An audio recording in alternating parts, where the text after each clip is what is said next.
अस्सलाम वालेकुम व्यूवर्स। आज मैं आप लोगों के लिए पफ पेस्ट्री डो की रेसिपी लेकर आई हूँ। ये मैं आपको एग डिश बनाना बताऊंगी। इसकी काफ़ी अरसे से रिक्वेस्ट थी मेरे पास और इस वीडियो को आपने लास्ट तक ज़रूर देखना है क्योंकि सारी टिप्स और ट्रिक्स इसके साथ मैं आपकी शेयर करूँगी और इसका रिजल्ट भी आपको लास्ट में चेक कराऊंगी कि कैसी बनी है हमारी पफ पेस्ट्री डो। अगर आप मेरे चैनल पर नए हैं तो मेरे चैनल को सब्सक्राइब करें और साथ ही साथ बेल आइकन को क्लिक करना ना भूलें। इससे मेरे आने वाली हर वीडियो की नोटिफिकेशन आपको सबसे पहले मिलेगी। मेरी वीडियोस अच्छी लगे तो उसको लाइक करें और इसको शेयर भी ज़रूर करें।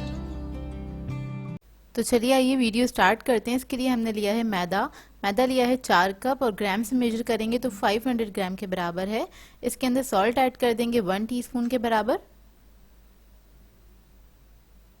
इसके साथ ही मैं इसके अंदर शुगर ऐड कर दूंगी 1 टेबलस्पून के बराबर और फिर हम इसके अंदर ऐड करेंगे ऑयल।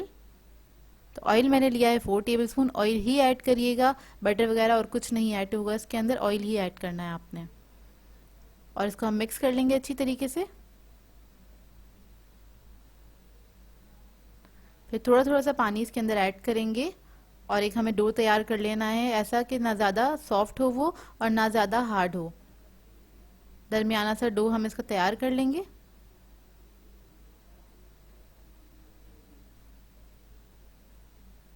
बस पानी आपने थोड़ा थोड़ा करके ही डालना है क्योंकि ज़्यादा अगर इसमें पानी चला गया या डो आपका थोड़ा पतला हो गया तो आपका जो पफ पेस्ट्री है वो अच्छा नहीं बनेगा, पफ पेस्ट्री डो अच्छा नहीं बनेगा। बस मैं देखें थोड़ा थोड़ा करके ही पानी ऐड कर रही हूँ और इसको हमें नीट करना है अच्छी तरीके से। तो इसलिए मैंने थोड़ा सा डो बाहर निकाल लिया है। अब ये सारा डो मैं निकाल लूँगी बाउल में से और थोड़ा सा मैंने सूखा मैदा इस पर छोड़ दिया है ताकि इसको मैं इसी के साथ नीट कर लूँ क्योंकि हमें तो सॉफ्ट डो नहीं बनाना था इसलिए। तो देखिए बस इसको मैं नीट कर रही हूँ, तकरीबन 4 से 5 मिनट नीट करूँगी इसको, अच्छा सा स्मूथ डो हो जाए इतना आपने इसको नीट करना है अच्छी तरीके से। तो ये देखिए इसको बस मैं नीट कर रही हूँ। अच्छा, ये डो बनाने के लिए जो मैंने पानी इस्तेमाल किया था वो टैप वाटर था, रूम टेम्परेचर का पानी था। ना ही ठंडा पानी चाहिए हमें और ना ही गर्म पानी चाहिए, रूम टेम्परेचर के पानी से बस मैंने इसका डो बनाया और इसको नीट कर लिया अच्छी तरीके से। अब नीट करने के बाद हम क्या करेंगे, इसको कवर करके रख देंगे, तकरीबन 15 मिनट के लिए रेस्ट देना है इसको। और इसके स्टेप्स आप लोग लिख लें अपने पास, इसी तरह से आपने फॉलो करना है तभी आपका डो अच्छा बनेगा। इसके बाद हमें चाहिए माजरीन। तो पफ पेस्ट्री डो जो है वो माजरीन से बनता है। 400 ग्राम लिया है और ये माजरीन मैंने लिया है सोया सुप्रीम कंपनी का। ये आपको इजीली मार्केट से मिल जाएगा जहाँ पे बेकिंग की चीज़ें मिल जाती हैं। इसके अलावा एक और माजरीन आता है जो कि होता है डालडा का माजरीन। वो थोड़ा सा येलो कलर का होता है, ये मेरे पास थोड़ा सा वाइट कलर का है। ये सोया सुप्रीम का जो होता है ये वाइट टोन में ही होता है। अच्छा, इसको हम थोड़ा सा हाथों से सॉफ्ट कर लेंगे। ये थोड़ा सा सॉलिड होता है क्योंकि वेजिटेबल फैट होता है। अच्छा, ये डो है इसके अंदर आप लोग मक्खन वगैरह नहीं इस्तेमाल कर सकते, उससे इसकी लेयर्स नहीं बनती हैं ना ही खुलती हैं लेयर्स बेक होने के बाद। तो एक बाजार जैसे अगर आपको बेकरी वाला रिजल्ट चाहिए तो आपको यही सामान लेना पड़ेगा और ये इजीली मार्केट से मिल जाता है। जो लोग कराची से रहते हैं, कराची में रहते हैं, वो लोग सदर से जाके ले सकते हैं, माजरीन मिल जाएगा वहाँ पे इम्प्रेस मार्केट पे। और इसके अलावा ये आपको मिल जाएगा हुसैनाबाद में शॉप्स हैंगी, वहाँ पे से मिल जाएगा आपको मार्केट से। तो बहुत इजीली मिल जाता है या फिर आप किसी बेकरी से भी ले सकते हैं। तो हमने माजरीन को सेट कर लिया, अब डो ले लेंगे हम। 15 मिनट हो गए थे रखे हुए इसको। हम थोड़ा सा फ्लोर डस्ट करेंगे, काउंटर पे हमने थोड़ा सा मैदा डस्ट कर लिया है और इसको हाथ से हल्का सा बस मैं फैला लूँगी और उसके बाद बेलना है इसको, बहुत हल्के सा बस बेलेंगे हम इसको।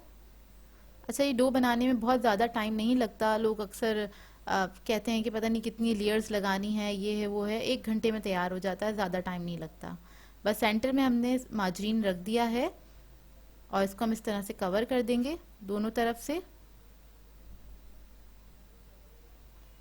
पूरा हमने इसको एनवेलप की तरह पैक कर दिया है। अब इसको हम हल्का सा प्रेस करेंगे और इसको प्रेस करने का तरीका ये है कि आपने रोलिंग पिन से इस तरह से टैप करना है ताकि जो माजरीन है वो इक्वली डिस्ट्रीब्यूट हो अंदर और इसके अंदर गैप नहीं आना चाहिए। अगर गैप आ जाता है तो आपकी जो पफ है वो अच्छे से फूलती नहीं है बेक होने के दौरान। और बहुत हल्के हाथ से आपने, बहुत ज़्यादा प्रेशर भी नहीं देना है डो के ऊपर और थोड़ा सा हल्के हाथ से आपने इसको बेल लेना है। क्योंकि अगर आप थोड़ा भी ज़्यादा प्रेशर दे लेंगे तो वहीं से आपका जो माजरीन है अंदर से ब्रेक हो जाएगा। हमें बेसिकली उसकी लेयर जो है उसको मेंटेन करते हुए हमने इसको बेलना है।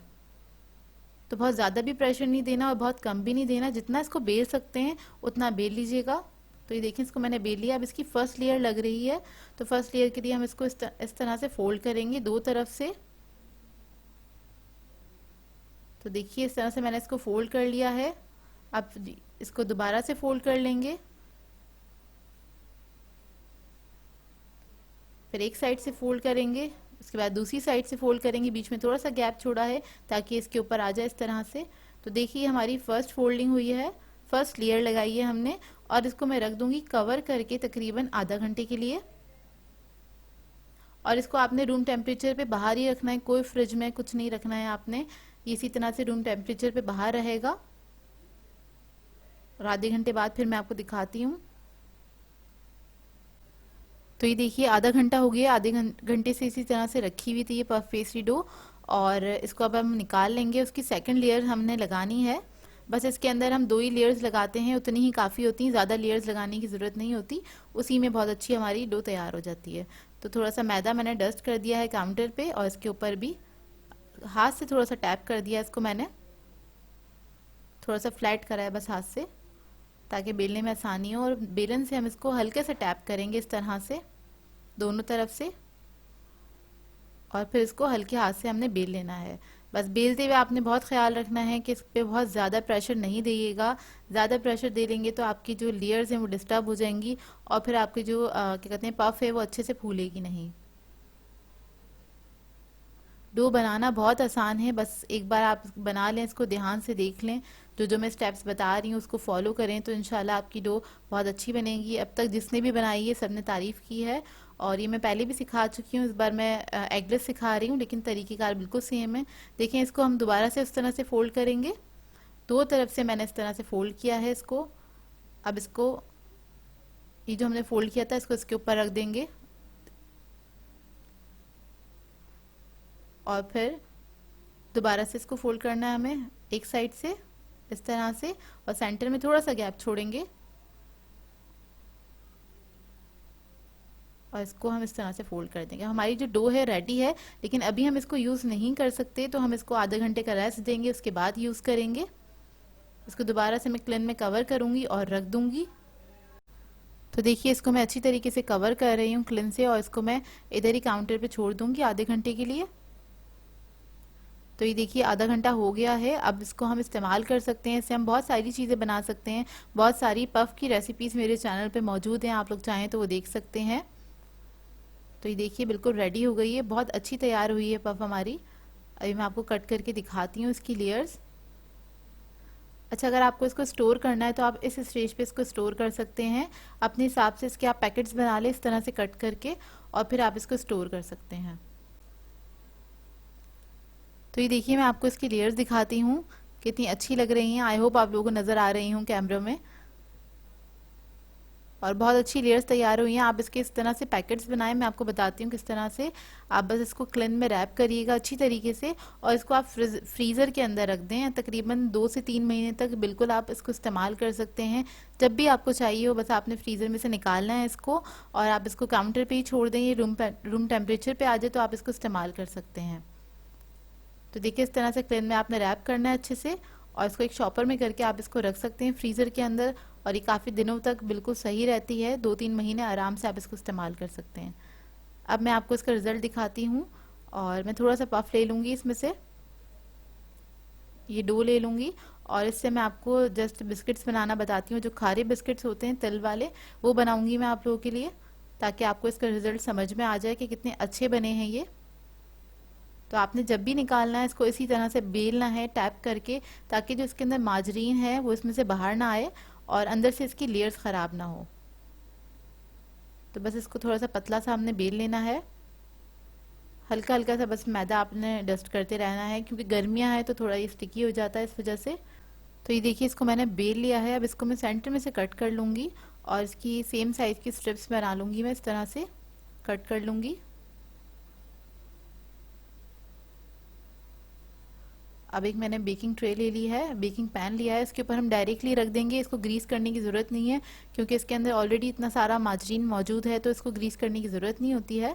इसको आप सेट कर लें और उसके बाद इसको मैं थोड़ा सा अंडा लगा दूंगी। जो लोग अंडा नहीं खाते हैं वो लोग दूध लगा सकते हैं ऊपर। मैं थोड़ा सा अंडा ब्रश कर रही हूँ। अंडा ब्रश करने के बाद थोड़ा सा तिल डाल दूंगी इसके ऊपर। आप लोग चाहें तो चीनी भी डाल सकते हैं इसके साथ, चीनी या फिर कलौंजी या ज़ीरा भी ऐड कर सकते हैं इसके ऊपर। और इसको हम बेक करेंगे 180 डिग्री पे तकरीबन 30 to 35 मिनट्स के लिए। तो ये देखिए बेक होकर आ गए माशाल्लाह से, बहुत अच्छे बने हैं ये। और आपको इसका रिजल्ट दिख ही रहा होगा कितनी अच्छी पफ तैयार हुई है। पफ अच्छी तैयार होती है तभी उससे सारी चीज़ें अच्छी बनती हैं।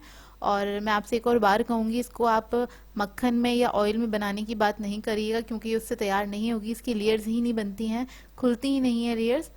और बस आप लोग मार्जरीन लीजिएगा, उसके साथ इसको ट्राई कीजिएगा। आसानी से मिल जाता है, ऑनलाइन भी मिल जाता है। इसकी लेयर्स देखें कितनी अच्छी खूबसूरत बन के तैयार हुई हैं और ये जायके में भी बहुत ही मज़ेदार थी। तो इस डो से आप बहुत सारी चीज़ें बना सकते हैं।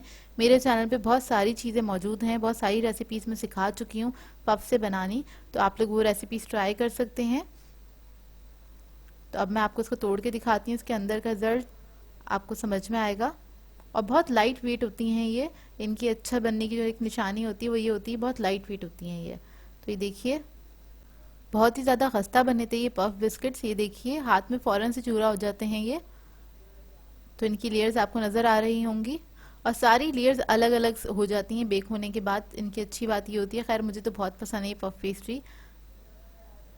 सो व्यूवर्स, अगर आप लोगों को मेरी रेसिपीज़ अच्छी लगती हैं तो मेरे चैनल को सब्सक्राइब करें, लाइक करें, कमेंट ज़रूर किया करें, शेयर भी ज़रूर किया करें अपने फ्रेंड्स के साथ, फैमिली के साथ। तो मुझे अपनी दुआ में याद रखिएगा। अल्लाह हाफ़िज़।